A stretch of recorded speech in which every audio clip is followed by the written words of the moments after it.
ino malintsika mbola mifankahita fa andeha ifampitantananty fiainanty isika na ho mafy na ho mora dia andeha hosogaina satria nantangena aza mbola mety mangidy mety mampiala ny aina nefitsika mila mazoto ianao fa tsy malaina fa mbola tsy fantatra matsy ny vanim-potoana mety alainy ainy ety dia mbola velona aina teoko sika ifankaty fa tsy hifanaratsy satria ifainao ny me mafy sady ratsy nefa sakifa nitreketreka ty misy foana fa lalio amin'ny zavatra masolo ny vanim-potoana na mety ho sarotra na mety ho manahoana na mangidy na mamy dia telomy fa mbola tsy fantatrao no avy aoriana kely ao mianjasa lera fefakely sisa teo afy manana fanantenana sy faharetana fa izay mikiriany tena tafita amin'ny fiainana fa izay mikiriany tena tafita amin'ny fiainana.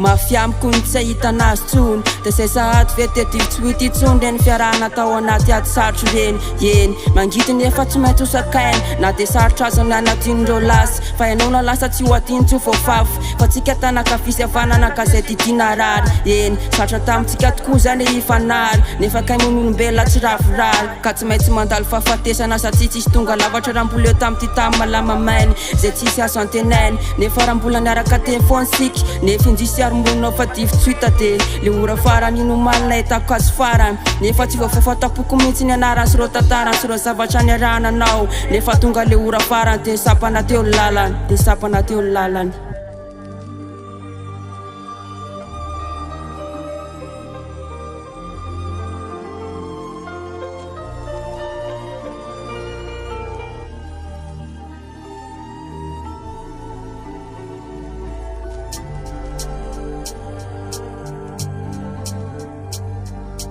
Eny, izay le fiainana ety an-tany nefa sarotra amiko zany lozana amany zany dia fo sahady feny tia volana ny rahantsika isanao dia le veloma farany iny ve ny teny sisa napetraka hoe taratasy farany ino ahy ataoko ahoana mo fa zay ny latry ny fiainana sy ny fahafatesana fanirinany ny olombelona fanjanahary mandatra fa raha tiantsika ary ve tsy arakeny foana fa ny olombelona toy ny amalindrano kapesiasy eny tongary ny teboka farany sy andehananao amin'ny efitrano fanginany izay tsy ahitako azy tsony eny anginana dia tsy ampahary hoe fiarahantsika reny efa nezaka nanadina nefa hatramin'izao mbola tsy mino dia tena lasa marina tokoa ianao iny dia tena lasa marina ve ianao iny.